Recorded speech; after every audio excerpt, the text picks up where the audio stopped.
Are you ready to enhance your spiritual and magical practice while learning about the arcane Gnostic mysteries? Join the redeemed Archon Sabaoth on his fool's journey with the Gnostic Tarot. Learn about the journey of the Gnostic Jesus.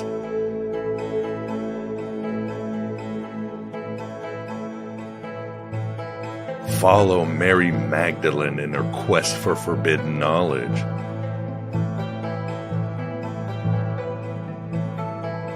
Experience the celestial majesty of Bar Below, the Supreme Mother. Commune with the invisible spirit or the one of the Gnostics.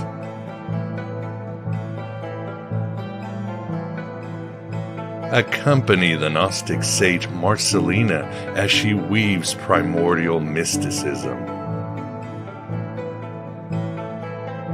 Engage with Marcus the Magician and his coven of Gnostic witches.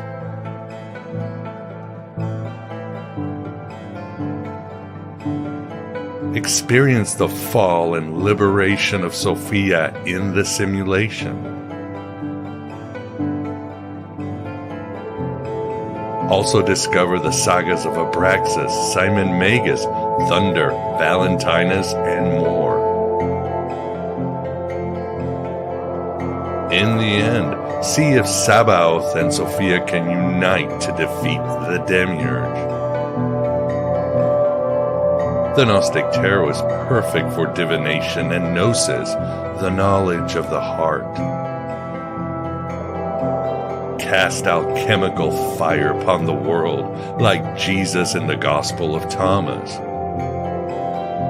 Or grasp the mysteries of existence like Mary in the Gnostic Gospels.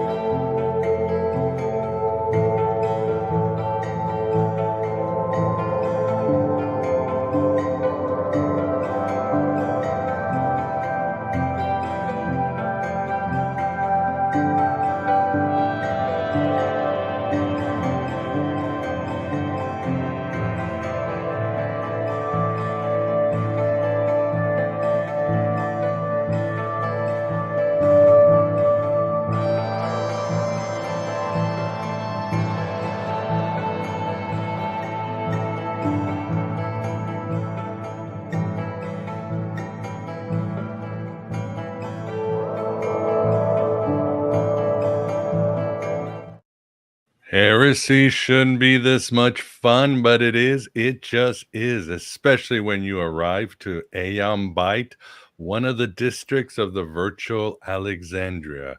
I warmly welcome you, and I hope you're writing your own gospel and living your own myth, because we are getting out of this black iron prison. We are running with those searching for the truth and avoiding those who have found it. All shall be well, and all shall be well, and all manner of things shall be well, as Julian of Norwich said. And again, I welcome you. My name is Miguel Connor. I am your Pompatus of Gnosis, your psychopomp, on a journey to get you closer to finding out who you are and what reality is not. And I'm very excited about this show because it will be fascinating, it will be useful, and it will be important in these very Gnostic times, this Philip K. Dick world, and this age of Hermes, especially considering it's the season of the witch, and reality is falling apart in more ways than one. And the spirits are coming out, so we better listen because they got some talking to tell us. So very excited to have on tonight Ivy Bromius. Ivy, thank you very much for coming on the show. Thank you so much for having me. Pleasure is all ours. And with us too, we've got the Moondog Vance. Vance, how are you doing? Oh, I'm fine. I'm looking forward to hearing how we can further better organize our lives. And so, Miguel, you can be the Scrum Master tonight. May ask Ivy what that means. Scrum Master. Scrum. I always like that word. Scrum. Isn't that a rugby term when I used to play rugby? Maybe it's a term in the Agile methodology. Oh, okay. Interesting. Scrum Master, Interesting. yeah. Yeah. I was thinking of the word, Philip K. Dick's word, was it kipple? Which before hoarding was an issue, he used the word kipple in the 70s, how stuff just keeps growing in our houses and goes on a shelf, goes to the bed, and before you know it, you're just completely buried in your own items. So, Buried in kibble. Yeah. yeah. As opposed to kibble, which Well, yeah, I got plenty of that. The dogs just ate theirs. So awesome. Well, for the audience, thank you for coming tonight. If you are listening or watching live, as always, if you have any questions for Ivy, please super chat them so we can get to them. If you have any complaints against Vance and I, please super chat them so we can just bend over and take them, because that's what we do here. We listen to you. And yes, please subscribe, share, please support this venture in any way you can. Of course, the introduction for the video had the Gnostic Tarot. It's doing very well. Check that one out. If you're looking for voiceover services, please think of me. I'll be your honeybee. And yeah, support this show in any way you can. One-time donations, crypto, any way you can to keep the lights of the Pleroma on. I can't do it without you, and I truly appreciate those of you who support on a weekly basis. So, and that's it really for housekeeping. Great shows this week. We still have a show, as I mentioned, Philip K. Dick. We will have a show focusing on him and other sort of high, strange authors and mystics of that area, like Robert Anton Wilson, Terence McKenna, and all that strange group of the 70s that they're kind of predicting what's happening today. William Gibson, all these other cats. We are in their world. Their imagination has come true, and let's see what we can do about it. We'll have a show on Alice Bailey, the great theosophist. And then next week, David Block will join us to talk about the truth about who Jesus is. So great shows coming on the horizon. So check them out. So Ivy, let's talk to you. I guess the interview is sort of twofold. One about your very poignant and inspirational health journey, if you would, that I think I'm so happy you're sharing with the world. The other, as Vance was saying, is how do we do project management? And God knows that's something that every manager across the world is still trying to figure out. But let's talk about you. When did you get into the Western esoteric arenas, or heresy, as I like to say? Well, it's kind of like the sublime and the ridiculous, right? We've got spirit engagement and magic and moving in the cosmos, and then we've got like, oh, how can we be more practical and organized? And both of those things have been on my radar for more years than I really want to admit to. So when you get to start counting your experience in X decades, you've been around a while. And I started out doing magic and tarot from when I was young, and then somewhere along the line I became a professional project manager, right, as kind of my career. And I began to see ways that the occult arts of project management and the occult arts overlap in really beneficial ways that can help you like do more and better magic, and get your shit together. Yes, indeed. It's fascinating because one of those things most people don't think about. But yeah, optimizing your magic. Kronos only gives out so much time. Yeah, efficiency is just it's very essential, if you would. But let's start with your journey, as you explain in your book, and we'll talk about that. You describe, tell us what happened with your, as you call it, your initiation in 2020, your cancer journey. So at the very, very beginning of 2020, when things were getting really weird everywhere, right? Mm. Things got sort of bonus weird in my life because I had, that summer I ended up with a diagnosis of cancer, and I'm fine. You always have to say that first because everyone's all like, oh! I'm like, no, I'm fine. We're good. Yeah. But that journey took me through the issues I was experiencing, the testing, and then the diagnosis, and then my treatment took me through basically the years of the pandemic. Wow. 2020, 2021. So it was Right. this very weird time in the world in general. And then I was going through this very weird personal experience. And my goal up front was to haunt the experience as much as possible within the constraints of needing certain, like annoyingly allopathic medical care as well. And the result for me is this book that I wrote called The Cancer Grimoire, which is a traditional grimoire in that it's one working magician's notes on spirit engagement and magic through a particular time in my life. And I always want to, I love to start with this because the book is not only free and will always be free, but it's released under a Creative Commons license for non-commercial use. So take it. If you're going through a serious health journey, use it, add to it, add your own spirits to the spirit list, and then share it out again, because I want it to be out in the world. Yeah, thanks for doing that. Yeah, and we have it on the show notes, and later, of course, we'll continue sharing because yeah, it's a worthwhile book to have. So, and it must have been like doubly, is that even a word? Doubly hard, but it sounds so cool.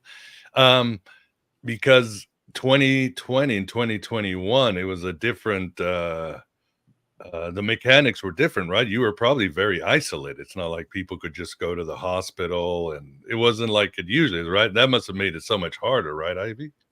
It was very much stranger, right? But if you Stranger, yeah. go through kind of allopathic cancer treatment, one of the things that happens is that your immune system can become depressed, and you have to watch out that you don't become ill, so ironically.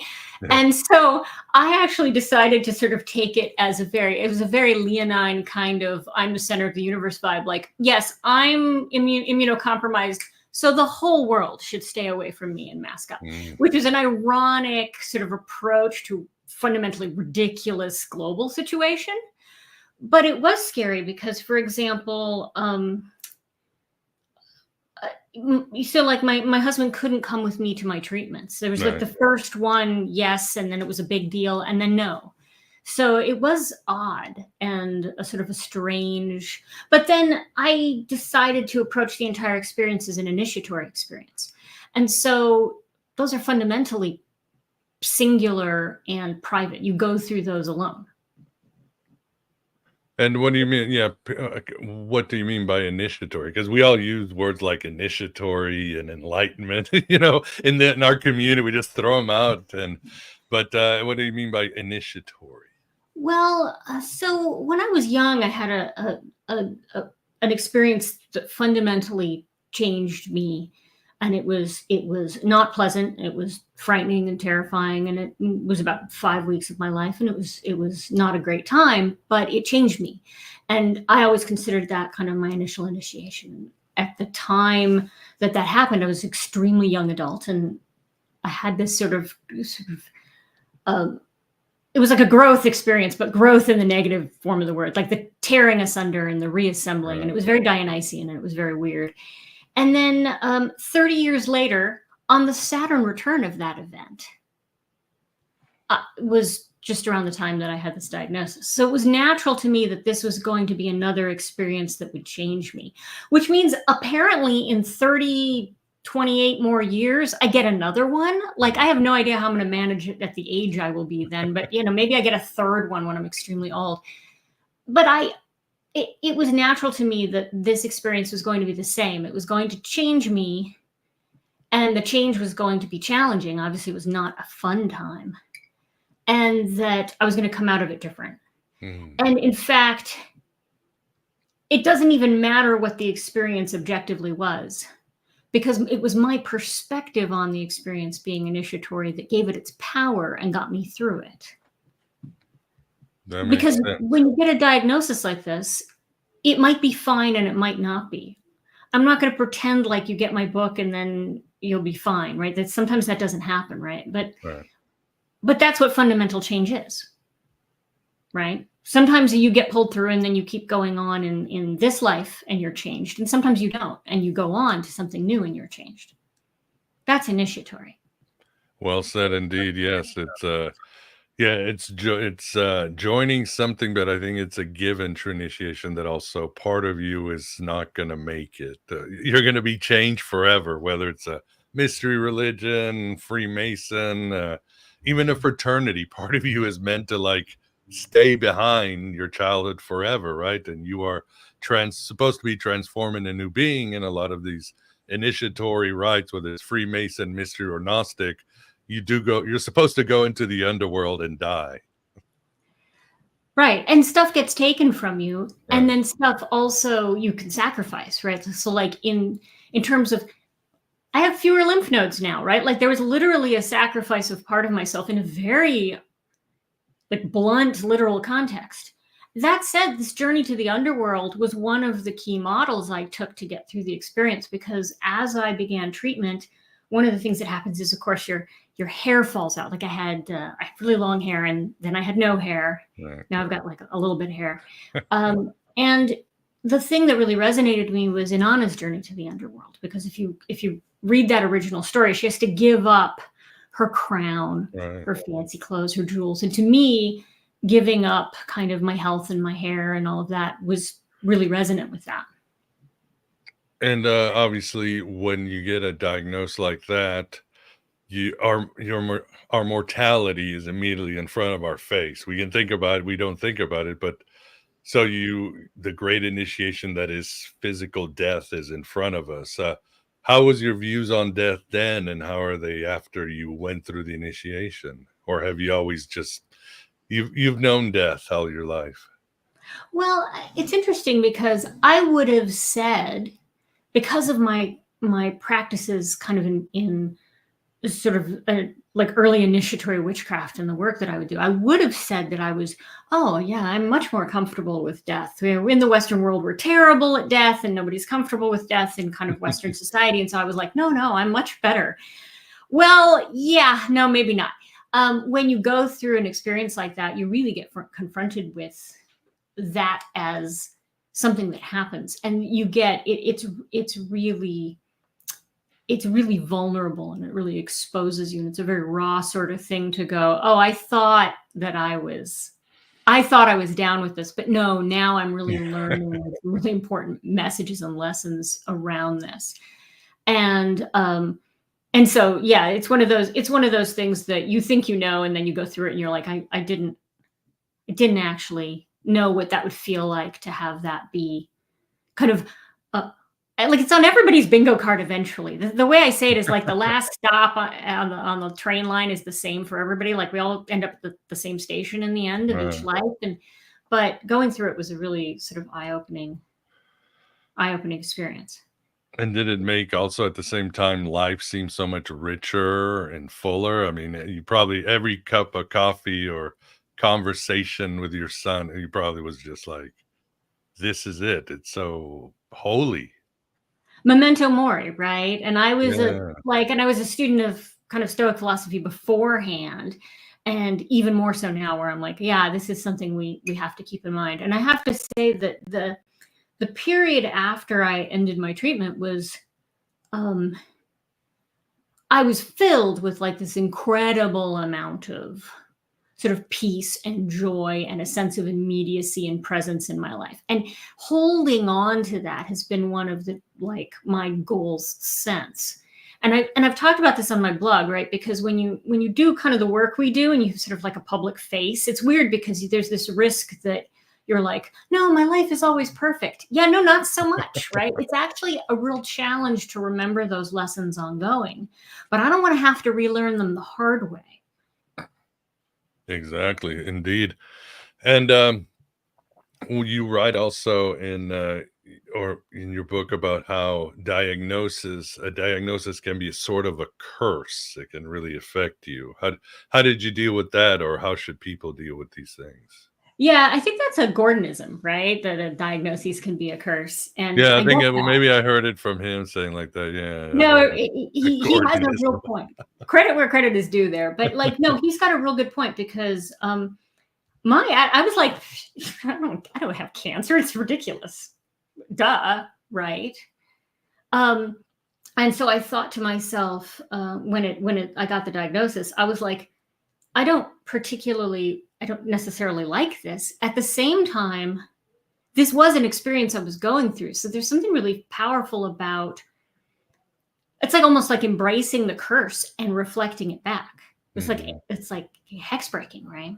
And it was the same with chemotherapy, which is barbaric and awful and not remotely what I thought I would find myself doing should this ever occur, right? I thought when I began going through it, I realized those are poison spirits. These are literal entities that are entering my body and they're poison. And transmuting the poison is the work of this initiation. So just because a diagnosis has cursed you doesn't mean you can't work with that and turn that curse around. Yeah. Turn that frown upside down, turn that curse upside down too. Make it smile. And what kind of during you were getting chemo, what kind of spiritual practices or magics did you incorporate through the process? So the funny thing about, if anyone's ever gone through an infusion treatment, the funny thing is that it's already incredibly ritualized. Like these infusion nurses, they don the protective clothing, like they have the sacred clothes. And then there's the ritual of saying your name and your birth date, and then they repeat it back to you. And they do that because they don't want to give you the wrong drugs. But like it's very ritualized. And you have your little chair and your little cup of soup. And you're in a room with other people, but it actually feels like a ritual experience. And so it was easy to bring my more esoteric practices. One of the interesting things about it is if you're wearing a mask, it's easy to pray and nobody really gives, it's not weird. Nobody has to hear you.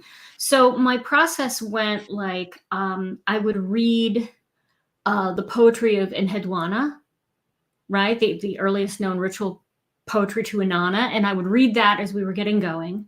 And then when I was getting the infusion of the medication, I would try to identify the spirit that I was engaged with. And there was this immense host of alignments and synchronicities and things that were coming at me that were helping share this. But the experience is almost naturally sort of oddly ritualized. And so I would do the prayers.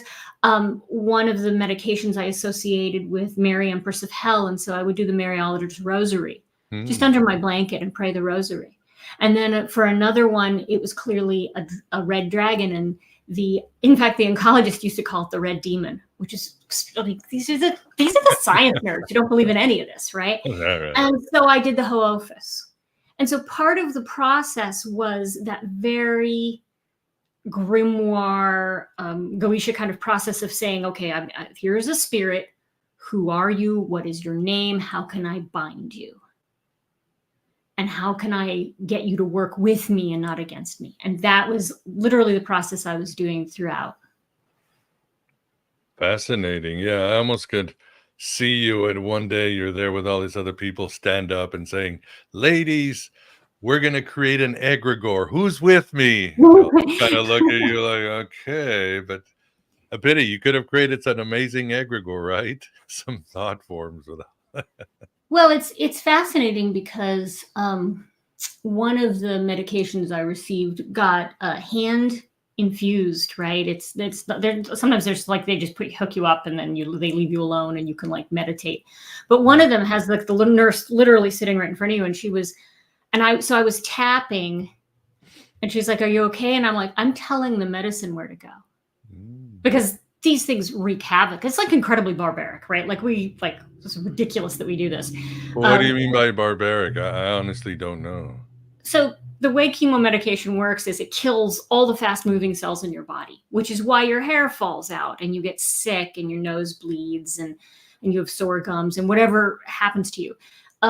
That's how they kill the cancer, by killing you. And it's like this race between the cancer cells.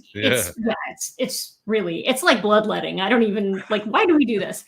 And but I was like, I'm telling the medicine where to go, because I wanted it to go to the problem spot that was growing fast and causing me a lot of pain and not the rest of me. And she's like, and this is like an oncology nurse. She goes, the patients who work with their treatment do much better. So we all have the kind of the inkling of the weird magic that goes on, I think. Yeah, for sure. And did you do any sort of holistic treatments outside of your patients? You were praying, meditating, magic. Did you do anything else through the process? Yeah, so I took RSO, right? So Rick Simpson Oil is really common, totally Yeah, legal where I of live, so course. very easy to Yeah. get a hold of, right? Which helped a ton personally, and with the side effects. I had acupuncture through a wonderful acupuncturist who actually specialized in cancer patients and really helped with neuropathy and nausea, and who was just a fascinating, wonderful person. And then I had a a nurse who specialized in kind of like vetting the alternative treatments, right? I had a friend who made me a healing mushroom blend with like turkey tail and reishi and lion's mane, mushrooms that are well known around the world for helping with pre-cancer. So I was trying to integrate all the things that were available, at my disposal. Well, yes, I've heard. Yes, I've heard just amazing things all throughout the years about Rick Simpson Oil. That it just does miraculous stuff. So I didn't know it was that available. I remember when I first heard about it, 2012. It was so hard to get. And now you said easy to find. Well, the variant is just like a 1-to-1, and I should just go to the shop and get it now. Here, welcome to the Pacific Northwest. Yes, yes, of course, of course. You get all that good stuff, all that cool holistic stuff, and how has you through this initiation, and I'm sure Pacific Northwest, everybody, well, we all have critiques of a modern medicine, our pharmaceutical industry. I have mine, although I believe we should not throw the baby out with the bathwater. East, west, that's what. Let's use the best we can and find something beyond. But how has your view of Western medicine changed, or has it changed at all, Ivy?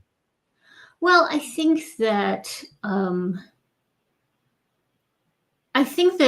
it's so obviously the way we approach things is fundamentally flawed, but it's flawed because we do refuse to integrate, right? The knowledge lines run very deep but not wide. That these people who specialize in these fields, they know the thing that they do really, really well, but they don't know anything else. And there's very few people who have kind of that cross context. And so for me, it was just a process of integrating all of it. So the astrology, the magic, the acupuncture, the nutrition, the herbal stuff, and the modern medicine that I needed to take. And the one thing that I came out of this with that's like very clear to me is that nobody can do anyone else's math. Like everybody has to figure out their own approach to this and do their own calculus, right? So, I mean, when you get sick, right, people keep giving you advice, right? And advice is my love language, right? So this is clearly what I do at Circle Thrice is I give people advice on their lives and their magic and stuff. So yeah, advice is the way I show love. I get it. But, just because it's not what somebody would do, or it might just be what you needed to do. And that was kind of a key thing for me, is that we're all just moving through like the collapsing structures of the Western world, pulling what we can out of it, the best that we can to get through it.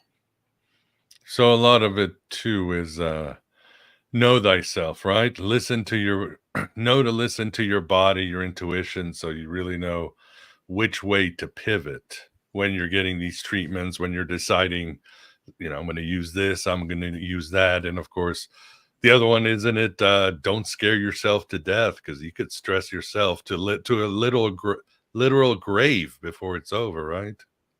Yeah, there's a kind of optimism that you need to have for this, but it's not a Pollyanna optimism, because you were going through it and it's not happy times. But at the same time, approaching it with a positive attitude is actually really powerful. And one of the things that I took away from my experience is that I wanted everyone that I engaged with, the physicians, the healers of various types, I wanted them to like me. I know that sounds weird, but I wanted them to feel positively about my chances, because that helps. To me, that's magic, right? So I wanted to approach it in that way, and that was really helpful. But the idea that if you just smile enough, you'll never get sick, or you'll, yeah, that doesn't really, that doesn't really work. And in fact, that really verges on victim blaming, which I also don't want to do. Like, shit just happens. I never thought I'd be the one to get cancer. What the hell? I didn't think that was going to happen. So, there's a balance of it. But I do know that lots of people are going through it, whether it's this or some other kind of illness. Many, many people are struggling. And I've had a ton of people reach out to me. I've had people in medical fields, in oncology, reach out to me going, this is valuable. I'm going to share this as much as I can, which much as won't freak people out with my patients. Yes, I think that there is a pivot where the mind-body separation is starting to vanish in Western healthcare, and people are really, yes, we can. Our mind does affect our health, and vice versa, and they are connected, and they're an amazing ecosystem that can heal each other. The body stores the solutions, it stores trauma, it stores memory. The mind can affect the health and regulation of a body. So it's a positive thing, and I'm glad, because obviously mortality rates and all that aren't going very well in Western society these days. So I think Western medicine realized we've dropped the ball. Oh, we got to get back to the basics, the ancient basics. Yeah. And did you work with any death gods or goddesses while you were in treatment, or do you suggest that? Again, one of my patrons is Santa Muerte, but she's there good times, bad times. So, yeah, that thread did run through a lot of this. I mean, so Inanna, as visiting her sister in the underworld. Her sister's the death goddess. Yeah, Ritual, right? And there's some real power around that. And there's some really good kind of interpretations of that myth that are incredibly empowering for like understanding death or traversing through an experience like that. Also, I already had a pre-existing relationship with Hecate, and that came up, right? In that one of the common medicines that is used to treat my type of cancer is Taxol, which comes from the Pacific yew tree, and yews are poisonous and they are sacred to Hecate. And so that was something that I could approach. And then Mary, Empress of Hell, is a fascinating and not very well understood form of Mary that appeared to me as a vision of Mary in white being held aloft on a crescent moon by a skeletal nun. So there's a very, Los Muertes kind of strange kind of peek into that I had through that. And that was how I could deal with this particular medicine that I was taking. Awesome. Thanks for sharing. Vance, do you have any question, or what do you thinketh? Well, I was wondering if you made use of visualizations a lot. Like I've heard a lot of people visualize, the internal things and, things fighting the cancer, little cells eating away at it and so forth. Did you happen to use that modality? So I obviously did visualizations while I was getting the treatment, and I was visualizing the spirits, and I was doing prayers to bind them, and then I was visualizing them going to the place they were needed. I tried to avoid the fighting cancer metaphor a lot because it's a very war language kind of thing, and I think that's we have way too much war language as it is, which is why we have way too much war, or maybe that's the reverse. But I tried to avoid too much of that fighting kind of metaphor, because honestly, it's a piece of me. When you're fighting cancer inside you, you're fighting yourself, which isn't really helpful. So for me, it was more about transmutation and of sacrifice, of giving up these cells to the poison spirits, and then coming through that in a way that allowed the rest of me to be transformed and healed. So that's kind of where I was approaching it from. Yeah, that's an interesting perspective, because the first thing I think, well, it's something's trying to get me, so I got to get it back. But that's a different way of thinking about it. Well, it's you who's trying to get you. Good point. Yeah, you're fighting you. The shadow. The shadow. Yeah. Right. And you were forged in a star billions of years ago. So why are you fighting yourself? Why are you fighting so hard? Because I would not stop for death, he kindly stopped for me. That's the old poem from one of my favorite poets. So awesome. Anything else, Vance, or shall we move to project Yeah. management? Did you have any thoughts about what started your self battle with cancer? I mean, was there some sort of karma, or did you attribute it to anything that was going on in your life, or was it just random? Well, there's never, the cause and effect lines are always wiggly when it comes to this stuff, and there's kind of multiple causes and multiple effects. I think Sure. that there was clearly an alignment with stuff that was going on in my transits to my chart. I could see there were things that I was doing that were maladaptive to my own kind of emotional health. So I could see that definitely.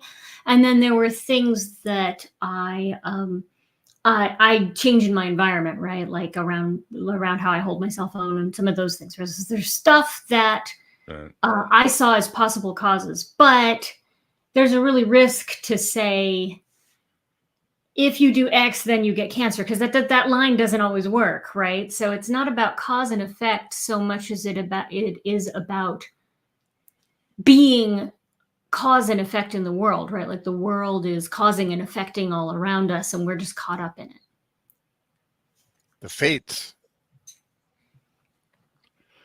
They are not kind, according to the Greeks, and certainly they're evil, according to the Gnostics. But again, you brought up the Stoics. They said memento mori, but they also said amore fati, love, love fate, Right. just embrace it. Or what's the famous saying? We have to believe there is free will. We have no choice. I love these little mind games you have to play, which is what God probably ultimate is one massive mind game, and he forgot about it. So, well, let's move on to work, and that's always going to be a hard one. I haven't been in corporate America for a while, but I do remember sitting at the many meetings, and in meetings about meetings, and always the vice president or somebody would say, what can we do to improve our project management? It's always the boogeyman. Always. How can you make it more? How can you make the process more efficient and less stressful? And where are we going to organize all this stuff? And it's like chaos thing. But then one little butterfly comes and everything just falls apart. Nobody knows where the files are. Everybody's running around on their own. You gotta love. Yeah, it is chaos theory when you think about it. So, well, then that's why we are talking to Ivy, and that's something you specialize. How do you integrate project management principles into magic practice? I guess that's the $64,000 question. Right. And whenever you ask that question, people go, what? Like, why would you do that? And why would that be remotely fun or interesting? It's interesting. I have a long career in the field, and so I know a lot of tools and techniques about it, right?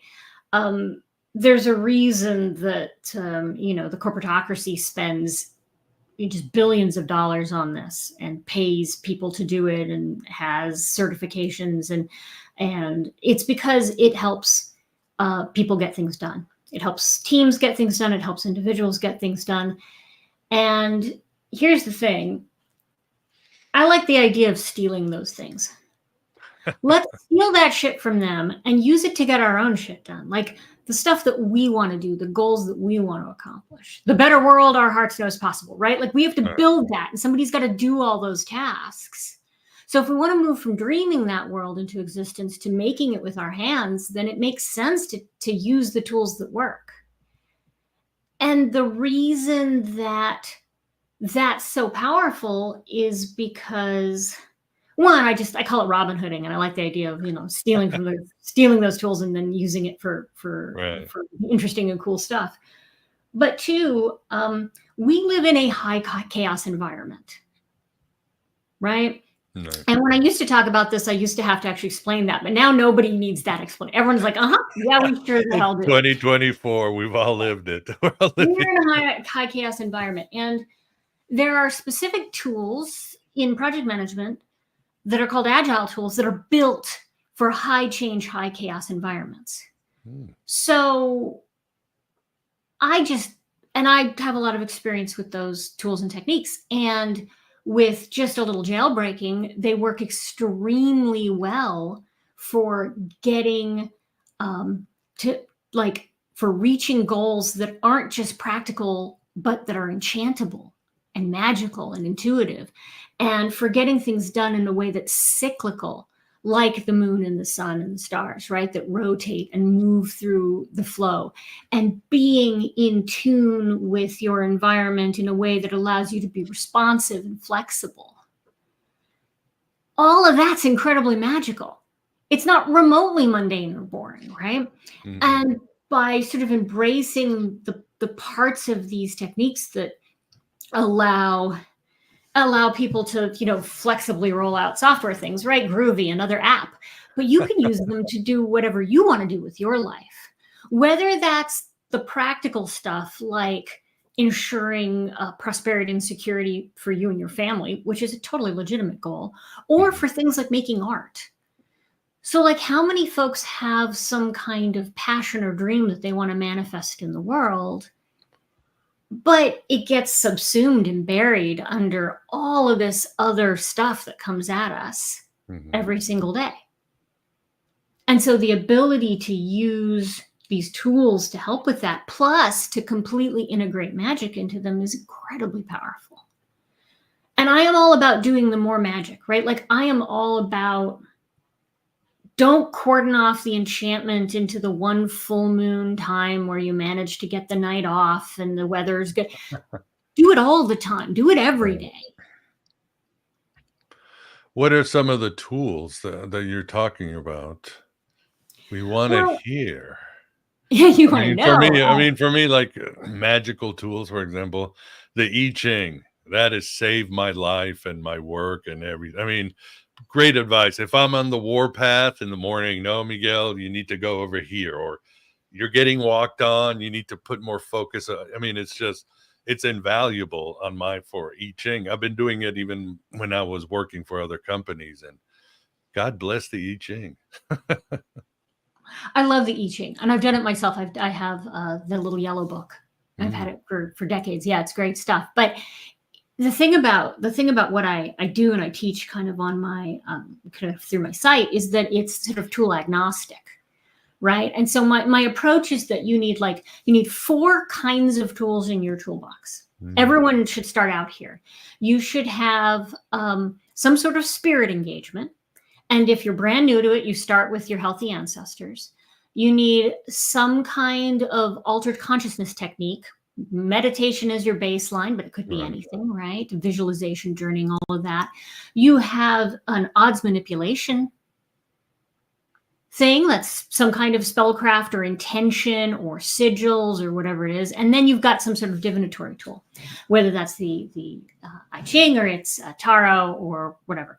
So you should have at least these 4 things in your toolbox. And then you've got everything you need. Like, if you're just starting out, that would be, if I sold like a TikTok witch kit for getting started, that would be what would be in it. What would be in it would be like these 4 very basic things. And then from there, though, you combine that with like smart magical goal setting.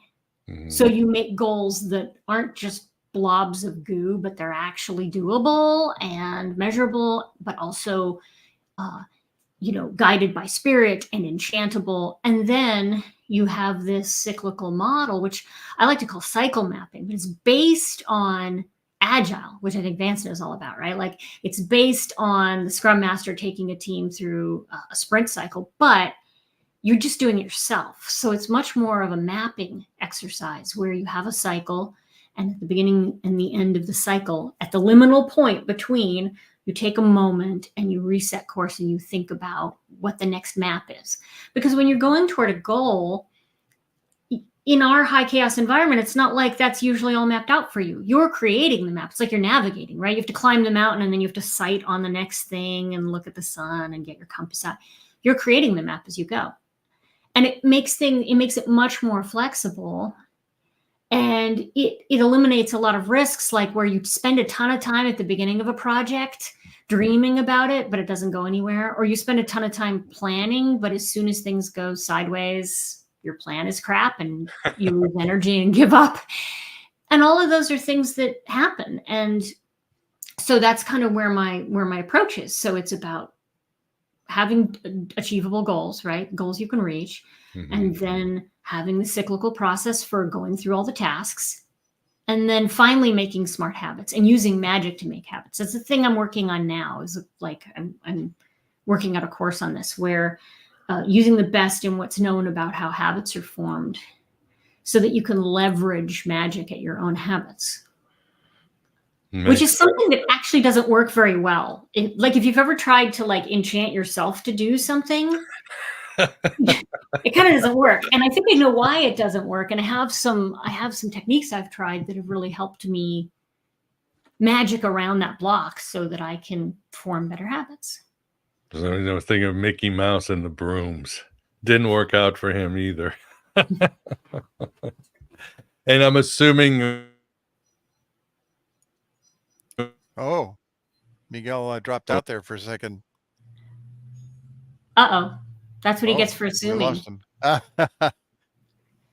Somebody asked a question on the comments, and I haven't been doing a very good job of tracking the comments. Where and when did I learn all this stuff?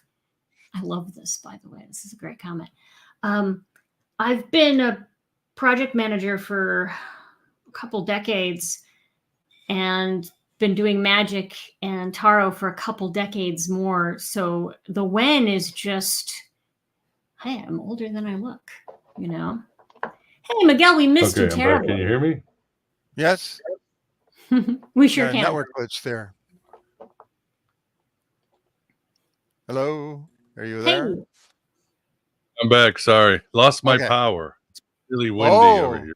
Ooh. Oh, well, it's good. We missed you. If you duck back out, we're just taking over, Vance and I, and running the That's fine. That's fine. Be as agile as you want. One of the Were reasons you guys I'm talking here. about something, or while I was? Yeah, somebody had asked Ivy, how long she'd been doing the project management, where and when, did they learn? She learn all this? So she was telling them. Eventually, you just live long enough so that you pick up a bunch of stuff. Is kind of how that goes. I've learned a lot from kind of like my corporate background. That again, these tools and techniques work. So why should they have all the fun, right? And it must be hard. Yeah. I wonder why the power went off. Right. I was going to ask you about cursing, because you said spiritual tools cursing your coworkers. I was like, did I incur the wrath of some dark spirit? That's like good team building, Miguel. Yeah. Well, sometimes your boss is just really, schedules a meeting at 3 p.m. on a Friday, and maybe they deserve a curse. I don't know. I don't know. I think that I like to call it wet work, right? Like the nasty stuff. I mean, it has its place, but if you find yourself having to lean on a lot of that kind of energy, it might be due to a lack of planning. I think that when you sort of like have your someone thinks I'm boring. Thanks, Bye Channel. Appreciate that very much. Don't worry. He's been calling me out all night. So I love it. It's like he said he was leaving, but then he never left. Yeah. He's like my new favorite person. Maybe he has insomnia, so he's hanging out with us. No, I think that when you kind of get a grip on your own stuff a little bit, right? Like when you get your arms around kind of getting ahead of things, it's not easy, right? There's a lot of chaos out there, right? There's a lot going on. It helps you avoid kind of those situations, right? Where you get backed into a corner and you have to do something really drastic. Yeah. I would say last resort. There's a million other things that you can do, and you get out. Yeah. Don't incur that karma. And Anonymous, Asterix Fund, keeps talking about agile. Everybody's talking about agile. Vance or Ivy, what is this agile magic? I'll let Ivy speak to it, since I've actually never worked under the former agile. I've heard about it, read about it a little bit, and I do a lot of the techniques that are in agile. I work in increments. I don't just sit there and just like write a whole bunch of stuff all at once. I have small measurable goals that I set for myself. 50 years plus of programming and so forth, you develop good habits or you don't stay in the field. Yeah, I've worked in Agile a lot, right? Like it's really common in my industry. And so I stole some of the techniques of it. It started kind of, I don't know, a few decades ago, a bunch of guys holed up in Colorado in a resort, a bunch of programmers kind of like in the early days of kind of software programming as a thing that people were doing kind of in a corporate environment. And they were like, this isn't working, right? Like we spend 6 months building something. And by the time we're done, our customers don't want it. The requirements have changed. The whole environment has changed. We have to be more flexible. Right. And so they came up with what they call the Agile Manifesto. And I actually have a little free guide on the Magic Agile Manifesto, which is like the magical version of that. And the idea is exactly what Vance was talking about. You go in small increments, you're flexible, you change course where needed, you try lots of things and fail fast.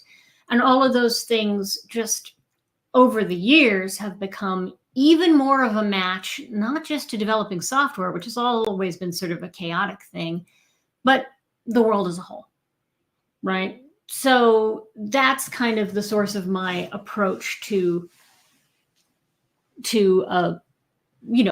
being organized, managing projects, but managing the projects that are, meaningful to you, not necessarily to some company, some corporate entity.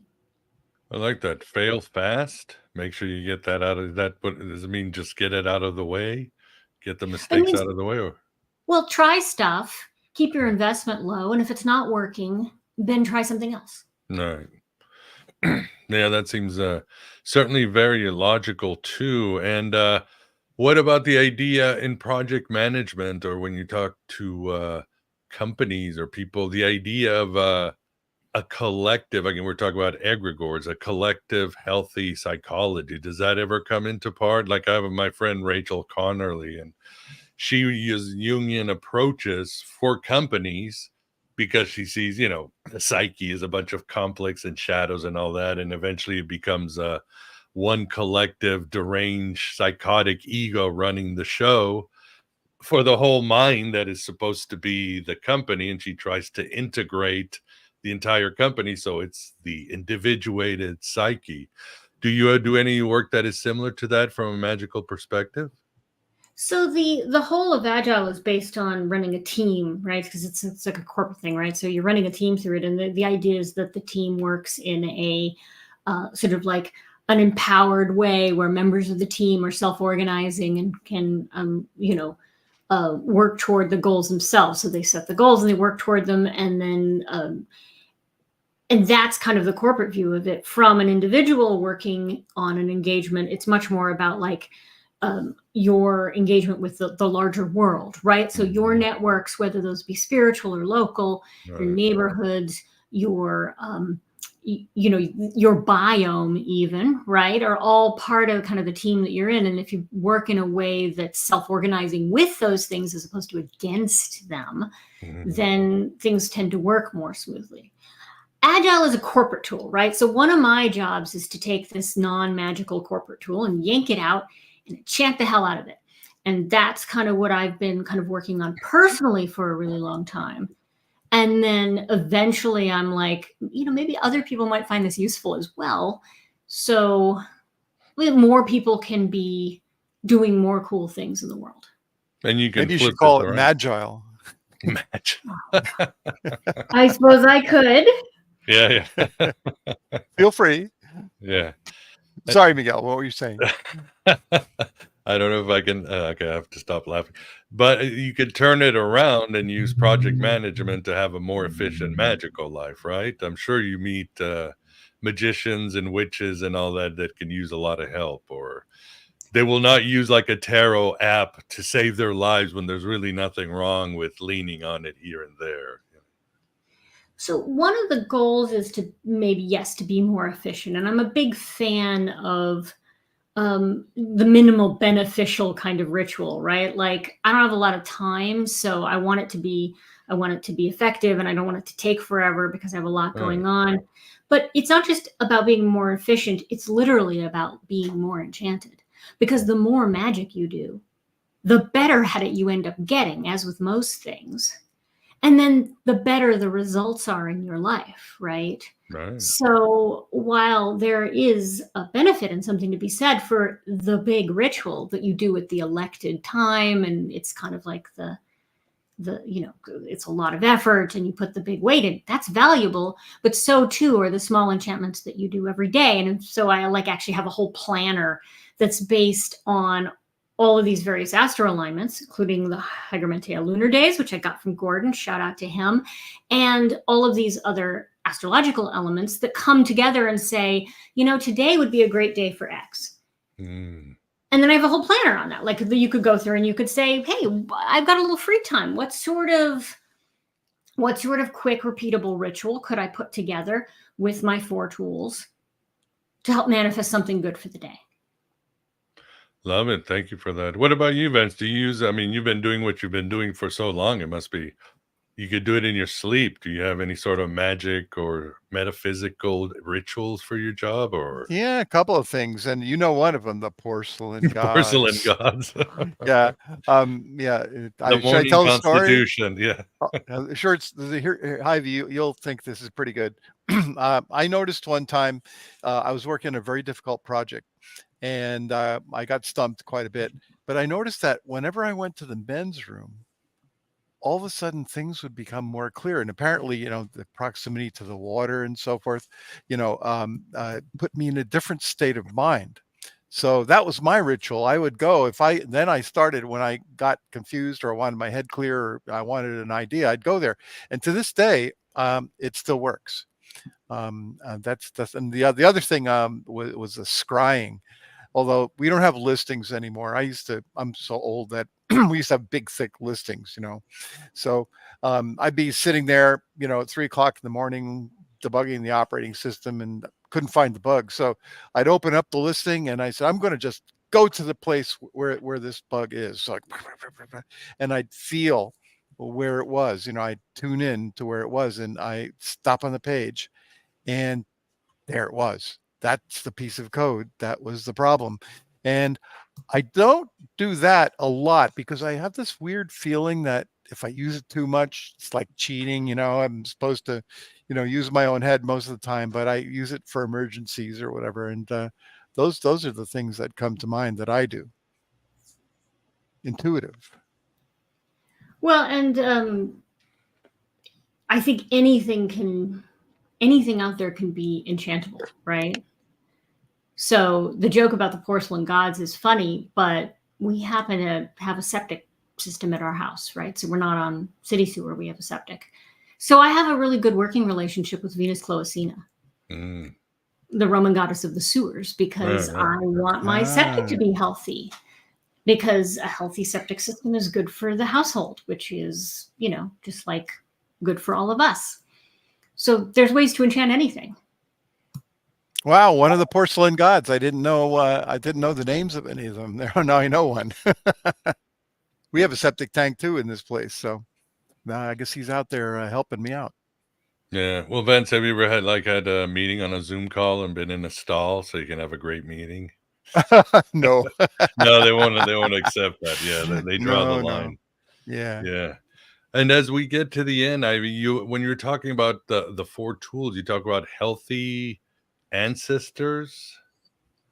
Did I hear that right? What do you mean? Yeah, if you're just coming at this brand new and you're like, yeah, I don't really have any, like, I don't have like a Rolodex of gods and goddesses that I can pull on. And that just feels a little bit, that's new and that's a little bit much. The really a great way to start with kind of the spirit practice is to start with your ancestors. And if some of them were huge douchebags, then you just ignore them for now. So you mean healthy ancestors? Right? Yeah, the nice people, the people that you can like count on to be awesome sort of grandparenty types or people in your life that have passed on. And that's a really great way to engage kind of with spirits for the first time. And it's a perfect time of year to do it as well, since we're heading into kind of the whole, All Souls, Day of the Dead, Hallow Samhain kind of energy toward the end of the month, right? I mean, it's really common. So it's a really nice way of sort of engaging with kind of the world behind the world, so getting away from just what we can see in the material world. And it's a great kind of introductory way to do that. Makes sense. Yes. And for everybody out there, don't worry. Gods will pick you when it's time, and they'll keep picking you. So don't you worry. They've got their bullseye on you before you were even born, before the universe was created. So just accept it. Well, as we get to the end, again, for the audience, I do have her website on the show notes, whether you're watching on YouTube or you're watching the podcast version. But it is circlethrice.com. What can people expect to work for you? They can get the Cancer Grimoire, and then what else? How do you work with clients? Yeah, so I have a membership to get the planner and some free courses and things, and I do have courses that I hold. I also do one-on-one consulting with people and businesses as well, where I give kind of the advice around goal setting and walk people through my process one-on-one. Also magical advice, right? So you can come to me if you're very good at magic and really not great at figuring out how to get your shit together. Totally can help with that. Also, if you're pretty organized, but you want to know more about enchantment and it's kind of new to you, I can also help with that. So I work with people individually and run courses and have a membership and some books and things, and it's all on my website. So I also have a Substack. That's Circle Thrice. It's Substack, right? And there I just call out an interesting day from the planner every week. So if you're kind of like, what is this planning thing about? You can go follow my Substack, and it will it'll be like, oh, next week there's a weird day for X. Maybe I should give it a try, right? And maybe I'll try to align the purpose of the day with what I'm doing or what I'm enchanting, see how well it works. Awesome. And do you work and is just for project management, or do you work with people who might be sick or health, or going through what you went through? Listen, if anybody is dealing with a critical health diagnosis, please reach out to me at ivy@circlethrice.com, and we can hop on a short call, and there's no charge for that. And I'm happy to give you any advice, take a look at the grimoire and see if it's helpful. I feel really called to do that work. And so I want people to know that that's something that's available. A lot of people are going through it. So yes. It's rough times for people, but there's always a solution. There's always something to help and make it better. And like you said, initiate you to the next stage of your existence, which is going to be amazing. Always is. So awesome. Well, yes, we are at the end. I think I've got everything. First, I'd like to say thank you for those of you in the chat. I saw some good comments, good back and forth, as always, good stuff. And Vance, thank you very much for keeping us company. Oh, wonderful. Enjoyed hearing about the enchantment of work and our lives. So wishing you much success in your enchantment activities, Ivy. Thank you so much. It was great to be on the show. I really appreciate it. I had a wonderful time. Oh, the pleasure was all ours, and it was a blast, and it was educational, and as I knew, it would be inspirational. So check it out, people. Check out Ivy's work, because it's going to help you one way or another. And there's always a solution, and we all need help. We all need to lean on each other, and we will get through. We will break on through the other side, as Jim Morrison sang. He didn't exactly do that, but we will, if you know what I mean. So, but it happens. They fall. They're an example for us. But anyway, yeah, show on Thursday on High Strangeness, Philip K. Dick, Valis, all that good stuff. Hope to see you there. And I hope everybody enjoys the rest of your Mars Day. And yeah, take care, everybody. Good night. Good night.